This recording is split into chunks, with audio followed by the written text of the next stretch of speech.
संजीवनी में हम बात करने जा रहे हैं मौसम बदलते ही होने वाले मौसमी बुखार की। मॉनसून मतलब एक खुशनुमा एहसास, कुल मिलाकर एक ऐसा मौसम जिसमें सब कुछ अच्छा लगता है, पर उसके साथ यही वो मौसम है जब संक्रमण और दूसरी कई बीमारियां भी अपना असर दिखाती हैं, जिस वजह से कई तरह के जानलेवा बुखार होने का खतरा मंडराने लगता है। आइए डॉक्टर साहब से जानते हैं मॉनसूनी मौसम में कौन कौन से मौसमी बुखार होते हैं, मौसमी बुखार से बचने के लिए क्या करें और मौसमी बुखार को लेकर क्या है आयुर्वेदिक इलाज। साथ ही संजीवनी टिप्स में जानेंगे यूरिन इन्फेक्शन से कैसे बचें, लेकिन उससे पहले जान लेते हैं क्यों होता है सीजनल फीवर।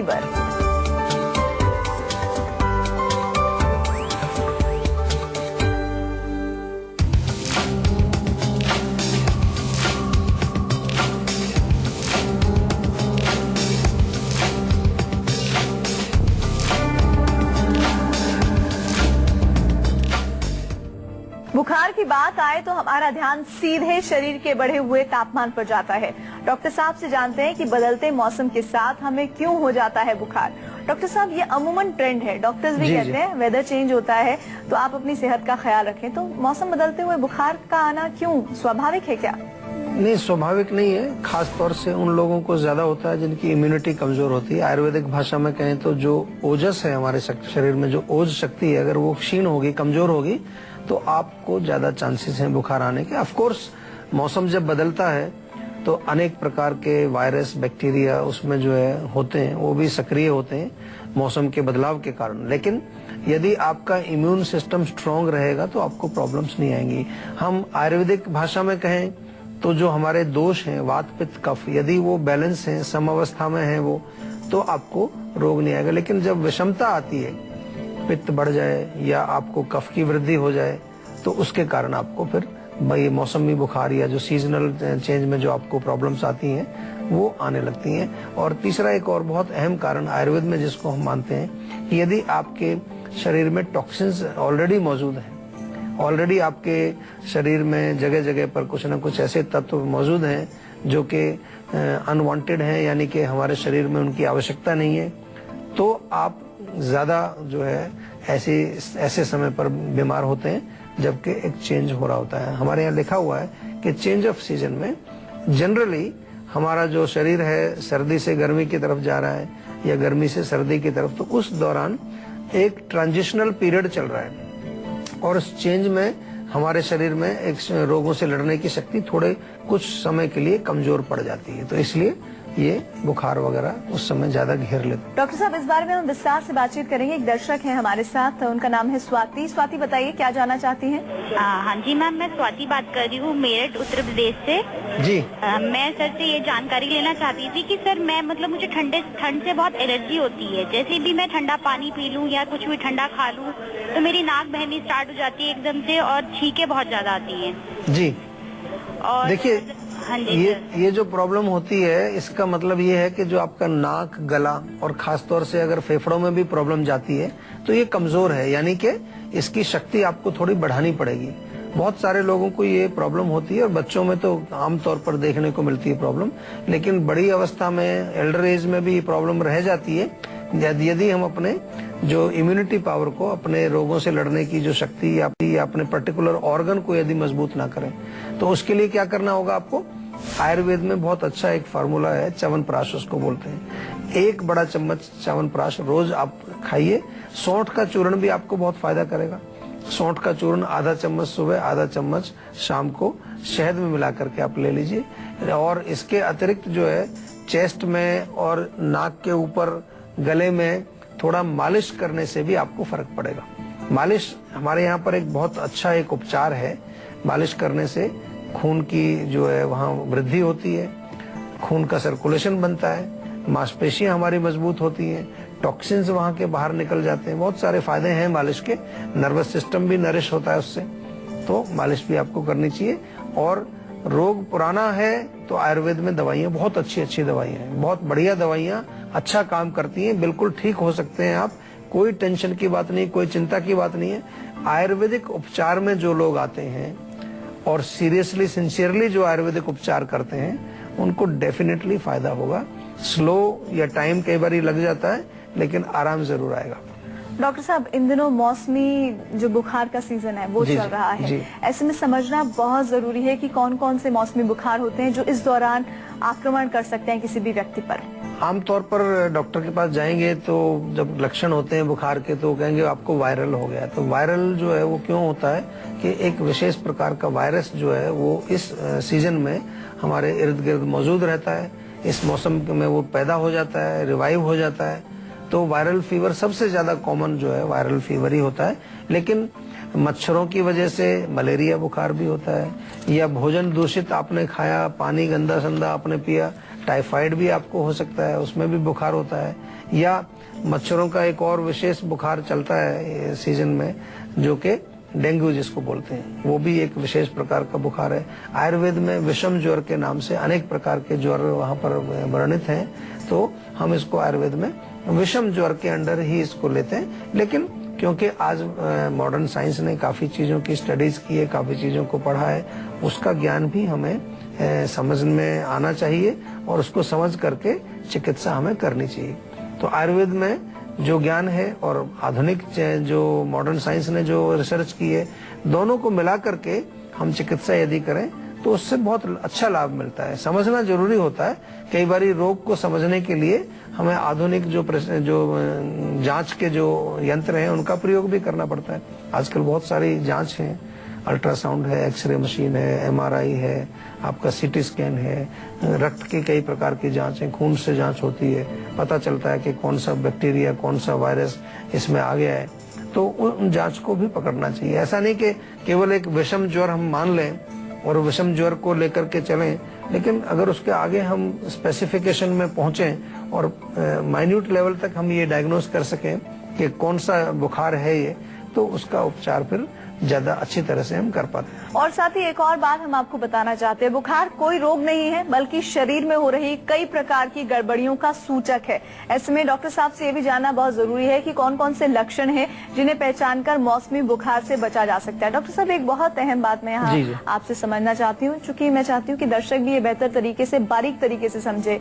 हमें जब भी बुखार होता है 2-3 दिन तक आदमी सोचता है कि शायद उतर जाएगा, घर में ही जो मौजूद टैबलेट्स होती हैं उन्हीं से इलाज किया जाता है। लेकिन जब तक वो समझ पाते हैं कि मौसमी बुखार है या फिर कोई खतरनाक बुखार है, तब तक बहुत देर भी हो जाती है और उस बुखार से निकलने में ही आदमी को 10, 15, 20 दिन लग जाते हैं। जी बिल्कुल। तो मैं तो पहले भी कहता हूँ, अपने शो में मैं पहले भी बताता हूँ कि हमारे आयुर्वेद में तो डिजीजेस की जो स्टेज है, डिजीज मैनिफेस्टेशन की, बहुत अच्छा डिस्क्रिप्शन है। षड्विध क्रिया काल के नाम से हमारे यहाँ लिखा है कि जब रोग शुरू भी नहीं हुआ, जब केवल दोष प्रकोप होना, वो इकट्ठा होना, संचय होना शुरू किए, दोषों का एक्यूमुलेशन शुरू हुआ है, उस स्टेज में हमें वहीं रोक देना चाहिए। पेट में जलन हो रही है, लक्षणों की बात करें, पेट में जलन हो रही है, हल्का सा शरीर में गर्मी आपको लग रही है, तो पित्त का आपको समझ में आता है, तो वहीं पर दबाना चाहिए। लेकिन हम जो है नजरअंदाज करते हैं तो वो और ज्यादा बढ़ जाता है, फिर वो एग्रीवेट दूसरी स्टेज में आता है, वहां पर भी रोक दें तो बहुत अच्छा रहे, लेकिन उसको भी नहीं रोकते, फिर वो फैलने लगता है, पूरी बॉडी में आपको दोष पूरा फैलेगा, पूरे शरीर में, पूरा शरीर टूटना, शरीर में दर्द होना, बॉडी गर्म होना, भूख ना लगना, एसिडिटी होना, अनेक जगह पर आपको लक्षण उसके दिखने शुरू हो जाएंगे। उस समय भी अभी रोग पूरा नहीं आया है, वो तीसरी स्टेज अभी फैल रहा है, वो जो दोष आपका बढ़ा था वो फैल रहा है, वहां पर भी उसको दबा दें, बहुत अच्छी बात है, लेकिन वहां पर भी नहीं दबाते तो फोर्थ स्टेज आती है, फिर वो कहीं एक जगह जाकर के अटैक करता है, किसी एक ऑर्गन में जाएगा, किसी एक स्थान में जाएगा। जैसे टाइफाइड हो तो आंतों में चला जाएगा, तो आंतों में जाकर के वहां पर वो कुछ रोग पैदा करेगा, फोर्थ स्टेज है। यहाँ पर भी लोग अगर समझ लें फिर भी बहुत कुछ कर सकते हैं, क्योंकि हमें कम से कम स्पेसिफिक पता है कि यहाँ पर हमें रोग यहाँ बैठा हुआ है, यहीं पर हम इसको ठीक करते हैं। उसमें भी नहीं लोग जो है परवाह करते। तो 5वीं स्टेज आती है, जब रोग के पूरे लक्षण आपको दिखने लगते हैं कि पूरा बुखार तेज चढ़ा हुआ है, गला दर्द कर रहा है, भूख नहीं लग रही है, सिर फटा जा रहा है, ये सब लक्षण उसमें भी नहीं जाते। आपने जैसा कहा कि उसमें भी लोग 3, 4, 5 दिन तो ऐसे ही निकाल देते हैं, बॉडी पे चकत्ते पड़ने शुरू हो जाते हैं, तो फिर जो है गर्मी से हो रहा है, ये सब चीजें। फिर वो 6ठी स्टेज में पहुंचता है रोग, फिर वो क्रॉनिक हो जाता है, पुराना हो जाता है, तब जाकर के महीनों लगते हैं उसको ठीक होने में। तो आयुर्वेद में बड़ा अच्छा डिस्क्रिप्शन है, मैंने आपको थोड़ा सा बताया। हम तो जब इसको पढ़ाते हैं स्टूडेंट्स को तो पूरा विस्तार से एक एक चीज को समझाते हैं। तो 6 stages of disease manifestation Ayurveda में बड़ी अच्छी साइंस है। मुझे बार बार जो है अपने ऊपर थोड़ा एक वो होता है कि भगवान ने मुझे इस नॉलेज को पढ़ने में मेरा जो इंटरेस्ट बनाया, क्योंकि बहुत ही एक लॉजिकल, बहुत रैशनल नॉलेज है। एक एक चीज को बड़ा अच्छी तरह से इसमें समझाया गया है, और इसको यदि हम सब लोग समझना शुरू करें तो हम बिल्कुल स्वस्थ रह सकते हैं, किसी प्रकार की प्रॉब्लम उसमें नहीं आती। लेकिन बड़ी प्रॉब्लम ये है कि हम नजरअंदाज करते हैं, रोगों को नजरअंदाज करते हैं, अपने खान पान को हम जो है शुद्ध नहीं करते हैं, लाइफस्टाइल को ठीक नहीं करते हैं, तो फिर शरीर क्या करेगा, कहाँ तक झेलेगा उसको। चलिए, ये तो समस्या है। अब इस समस्या से निकलने की संजीवनी क्या है, जिसमें डॉक्टर साहब से हम जानेंगे कि आयुर्वेदिक नुस्खे क्या हैं जो दिलाएंगे आपको मौसमी बुखार से निजात। तो डॉक्टर साहब, मौसमी बुखार से निकालने के लिए आज की संजीवनी आप क्या देने वाले हैं?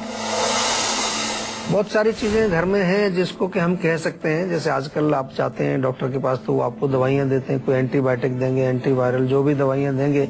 हमारे घर में बहुत रसोई में ऐसी चीजें, आपने प्याज सभी के पास होता है घर में, प्याज का रस और लहसुन का रस आप एक एक चम्मच मिलाएं और उसको आधा कप पानी में घोल के पिए दिन में 2 बार।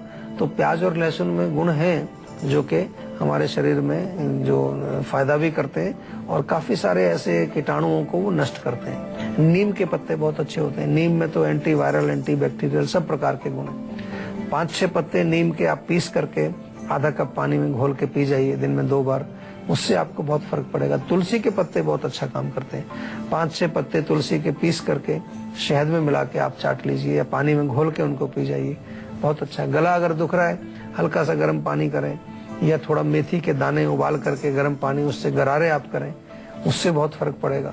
और सबसे इम्पोर्टेंट चीज है कि अपने शरीर की जो इम्यूनिटी पावर है उसको बढ़ा के रखना चाहिए। गिलोय उसके लिए बहुत अच्छा है। एलोवेरा जो ताजा घृत कुमारी जो होता है उसको आप खा सकते हैं। बहुत सारी चीजें हैं। शरीर को कूल रखना चाहिए, ठंडा रखना चाहिए, गर्म चीजें ना खाएं। बहुत सारे लोगों को मैंने देखा कि बहुत तेज गर्मी है, शरीर में हीट बढ़ी हुई है, टेम्परेचर 102, 103 है, उसमें चाय पीते हैं लोग। पता नहीं, कुछ लोगों का ऐसा मानना है कि चाय पीने से बुखार उतर जाएगा। चाय तो और गर्मी बढ़ाएगी। तो पानी पीजिए, कुछ कूलिंग चीज लीजिए। हमारे यहाँ पर जो है ऐसे ऐसे जड़ी बूटियों का पानी बनाया जाता है, ज्वर में लिखा है उसका कि वो कूलिंग करता है शरीर के अंदर। तो सौंफ का पानी आप ले लीजिए, सौंफ आप कूट लीजिए, सौंफ को पानी में उबाल के आप लें ठंडा करके, सौंफ को आप मिश्री में मिला करके जो वैसे खाएं, तो कुछ कूलिंग चीज लेंगे तो शरीर में थोड़ी ठंडक आएगी। तो इस प्रकार से सोच समझ करके आपको उपचार करने चाहिए। डॉक्टर साहब, बुखार ठीक हो जाने के बाद एक दिक्कत ये भी होती है कि आप वापस अपने उसी रूटीन में उसी ताकत के साथ लौट पाए। ऐसे में डाइट बहुत बड़ी भूमिका निभाती है। तो बुखार जब ठीक हो गया है तो डाइट कैसी लेनी चाहिए मरीज को? बिल्कुल, देखिए डाइट हमें लेनी है, लेकिन यहाँ एक चीज का बड़ा विशेष ध्यान रखना है। बुखार उतर गया है लेकिन अभी अग्नि आपकी मंद है, आपकी जो पाचक अग्नि है, जठराग्नि, वो भी स्ट्रांग नहीं है। तो बहुत इम्पोर्टेंट है कि एकदम से कुछ ताकत वाली चीजें ना खाएं ज्यादा। धीरे धीरे धीरे, कम से कम हफ्ता 10 दिन आपको लाइट बट न्यूट्रिशियस, हम कहते हैं बार बार, आपको पौष्टिक और सुपाच्य। तो उसमें मूंग की दाल की खिचड़ी बहुत अच्छा काम करती है। आप ताजे फल, कोई सीजनल फ्रूट्स हैं वो खाइए। फ्रूट्स का जूस आप ताजा निकाल करके पी सकते हैं। हरी सब्जियों का आप जो है सूप बना करके पी सकते हैं। या फिर जो है आप दलिया बना लीजिए, थोड़ा सा दलिये में थोड़ा शहद मिला करके आप खाएं, वो बहुत अच्छा है। पोहा खा सकते हैं, तेल ना डालें उसमें, ज्यादा तलें नहीं उसको, जस्ट बॉईल करके ज्यादा खाएं तो वो ज्यादा अच्छा है। तो ज्यादा अभी रोटी या चावल उस पर जोर ना दें, बहुत ज्यादा, धीरे धीरे आ जाए उस पर। 2-3-4 दिन में जैसे जैसे भूख खुलने लगेगी आपकी, भूख के अनुसार, क्योंकि ज्वर के पश्चात आपकी अग्नि मंद हो गई है, उस अग्नि को जैसे जैसे वो खुलेगी, जैसे जैसे भूख आपकी लगेगी, उसके अनुसार भोजन आपको देना है। जबरदस्ती आप सोचेंगे कि आज ही मैं 1 गिलास दूध पी लूं या 2 गिलास दूध पी जाऊं, ताकत आ जाएगी, तो और ज्यादा अग्नि आपकी बैठ जाएगी और हो सकता है दोबारा बुखार हो जाए आपको। बहुत सारे लोगों को होता है ऐसा। तो डॉक्टर साहब, यूरिन इन्फेक्शन एक ऐसी चीज है, या यूं कहें कि एक ऐसी बीमारी है जी। जो जिसको भी होती है, वो पुरुष हो या फिर महिला हो, उसे बहुत दर्द से गुजरना पड़ता है, और एक ऐसा दर्द वो अमूमन किसी से शेयर भी नहीं कर सकता। जी बिल्कुल, बहुत और जिद्दी टाइप का रोग है। मैंने देखा है कि बहुत सारे लोग हैं, परेशान रहते हैं। हमारे पास तो खैर बाद में आते हैं लोग, पता नहीं क्यों। मैं आपसे बार बार कहता हूँ, सबसे पहले हमारे पास आइए। जब कितनी बार एंटीबायोटिक ले चुके हैं, सालों हो गए हैं, बार बार हो रहा है, फिर आते हैं हमारे पास। सिंपल चीज है, जलन है, गर्मी है, बार बार यूरिन आ रहा है, पस सेल्स बढ़ गई हैं आपके यूरिन में, तो सिंपल सी चीज है, गर्मी बढ़ गई है। गर्म चीजें बंद कर दीजिए, चाय, कॉफी, मिर्ची, मसाले, अचार, खटाई, चटनी वगैरह। धनिए का पानी बहुत अच्छा है। मोटा धनिया, जो साबुत धनिया बीज होता है, उसको कूट करके रख लीजिए। 1 चम्मच 1 गिलास पानी में रात को भिगो दीजिए, सुबह उसको छान करके पी लीजिए, बहुत बढ़िया काम करता है। इसके अलावा जो है बहुत अच्छा है यूरिनरी ट्रैक्ट इन्फेक्शन के लिए, तरबूज आप खाइए, नारियल पानी आप पी लीजिए, नारियल पानी बहुत अच्छा काम करता है। या पानी पीजिए, केवल 2-3 लीटर पानी। जितना गर्मी आपकी बाहर निकल जाएगी, जितना जो हीट वहां है वो निकलेगी, टॉक्सिन्स वहां से बाहर निकलेंगे। आप अगर मॉडर्न भाषा में समझना चाहते हैं, टॉक्सिन्स निकलेंगे तो इन्फेक्शन आपको बार बार नहीं आएगा। सौंफ का प्रयोग इसमें किया जा सकता है, सौंफ का पानी पी सकते हैं, सौंफ का अर्क भी कई लोग यूज करते हैं। चंदन का तेल जो होता है थोड़ा सा महंगा मिलता है, लेकिन ज्यादा नहीं लेना।